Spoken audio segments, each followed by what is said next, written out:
For 50 years, Ron Howard seemed like the perfect Hollywood success story. The sweet, all-American boy from Mayberry who grew into one of the most respected directors in the industry. But in a recent interview, he revealed the painful truth behind that bright image. He talked about the heartbreaking decision he made in 1991 that still weighs on him, the family member he almost lost to addiction at the same time he was winning awards, and the moment on set when his own body suddenly failed under pressure. His explanation of what really happened during the months he disappeared from the spotlight shows a much more fragile and human side of him. Ronald William Howard was born on March 1, 1954, in Duncan, Oklahoma. From the start, he was surrounded by acting. His father, Rance Howard, had already chosen Howard as his stage name years earlier and balanced his time between military service and acting work. His mother, Jean, had also trained as an actress. When Ron was still a baby, Rance was in uniform, trying to keep his dreams alive while supporting his growing family. Before Ron could even speak clearly, he was already in front of a camera. At just 18 months old, he appeared in a western called Frontier Woman, the beginning of a life where childhood and acting were impossible to separate. While other children learned to run and play, Ron learned to stand on marks under bright studio lights. When television production began moving to California, the Howard family left Oklahoma behind. Rance drove everyone to the West Coast, not for glitz but because he wanted to keep the family close to the heart of the growing TV industry. This move placed toddler-aged Ron near producers, writers, and sets long before he ever stepped into a classroom. He even appeared on Playhouse 90 before most kids learn the alphabet. By the time his younger brother Clint was born in 1959, their father's plan was working. Rance took every acting job he could find, more than 100 films and over 100 TV shows, not to chase fame, but to stay close to Ron's career and keep things stable. Then came October 3, 1960, the night America met Opie Taylor on The Andy Griffith Show. Ron was just 6 years old, but something about him stood out. His father didn't simply drop him off at work.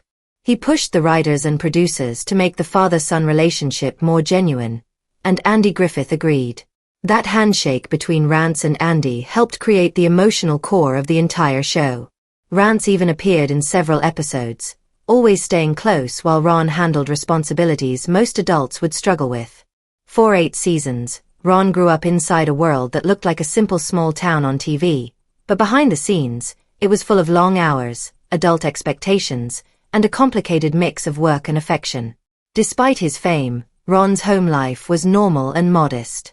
He attended public schools, ate simple meals with his family, and followed strict rules set by his parents. They refused to let Hollywood raise their children and handled all money themselves to avoid the horror stories many child actors faced. Clint also entered the industry, eventually collecting hundreds of credits. The brothers spent their childhood learning to be dependable workers as much as performers. Rance trained Ron carefully, teaching him to listen and respond with honesty instead of relying on cute child actor tricks. Producers noticed immediately. That honesty made Ron's performance special and helped the show succeed. Even though his pay grew as the show became a hit, Ron's childhood began slipping away in quiet ways. Fans recognized him everywhere, yet he often felt isolated. He later described those years as a golden cage, safe, but limiting. His on-set schoolroom was tiny, and his classmates were props, grips, and occasionally his dad. He did homework while equipment rolled by and spent lunch breaks listening to Andy play guitar or Don Knotts tell clean jokes. He had stability, but he missed playing baseball with neighborhood kids or riding bikes through town. He never complained, but the loneliness stayed with him. A powerful moment in his early career came in 1963 during the filming of Opie the Birdman, an emotional episode where Opie cares for baby birds after accidentally killing their mother. Ron delivered such honest emotion that almost no retakes were needed. Andy Griffith later said Ron performed with the timing and depth of an adult. At just 9, Ron had learned how to connect real feelings to his scenes and then let them go afterward, a level of emotional control far beyond his age. In 1962, he faced a new challenge in The Music Man. At 8 years old, he was cast in a major musical even though he struggled with singing and dancing. He became so anxious during filming that he whispered to co-star Shirley Jones that he couldn't do it.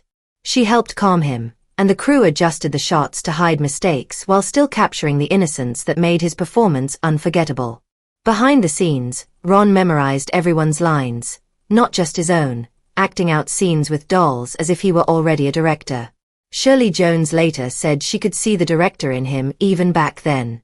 As he got older, Ron continued working on various shows, including The Monroes, which filmed in the rugged Wyoming landscape.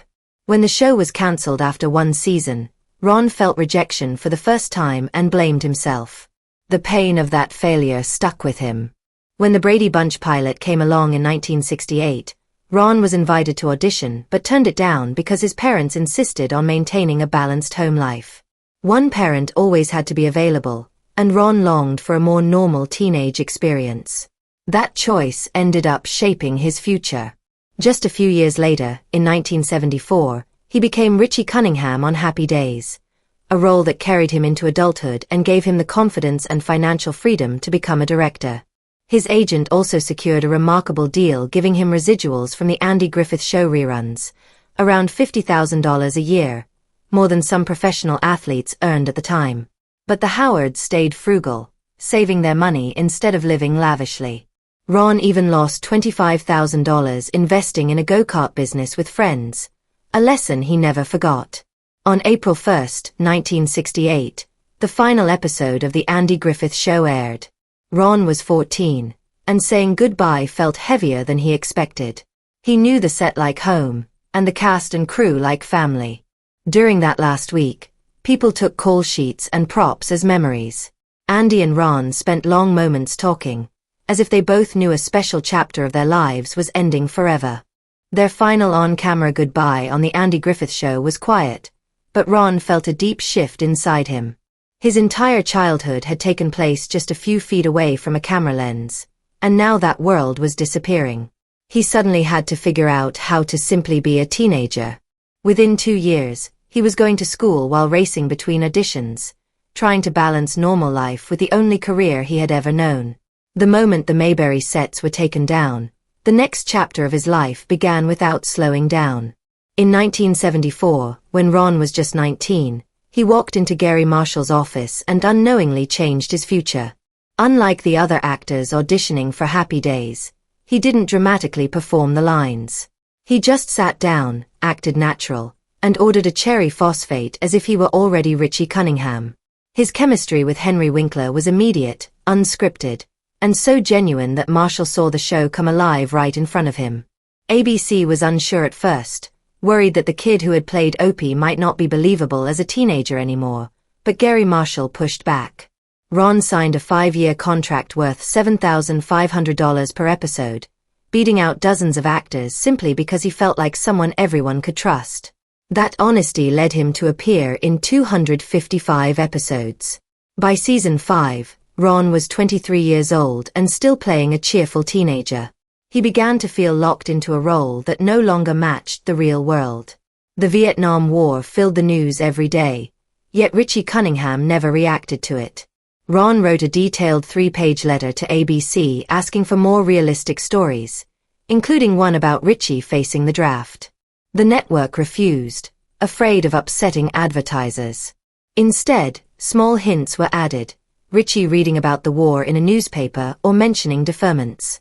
But it wasn't enough, and Ron felt creatively trapped. Those frustrations pushed him toward a new dream. He wanted to direct rather than stay stuck playing a character who never changed. Meanwhile, Fonzie merchandise was everywhere. Leather jackets, posters, toys, and lunchboxes earned around $50 million. ABC even wanted to rename the show Fonzie's Happy Days. Ron remembered how hard his father had fought for fair billing in his own career, so he confronted the network. Even though he earned $15,000 per episode, he threatened to leave if they changed the title. ABC risked losing him and paying a massive financial penalty if he quit, so Gary Marshall stepped in. The compromise was simple. The title stayed the same, but Fonzie's name went first in the credits. It wasn't a public victory, but Ron knew he had protected something important. In October 1977, Ron finally got his chance behind the camera. He directed the episode A Date with Fonzie, with only $10,000 to work with. The schedule was tight, 32 scenes in 3 days, but he arrived with a detailed shot list so organized that the crew joked it reminded them of Steven Spielberg. One of the scenes included a 90-second tracking shot through Arnold's diner, something that normally took hours, but Ron finished it in 2 takes and saved thousands of dollars.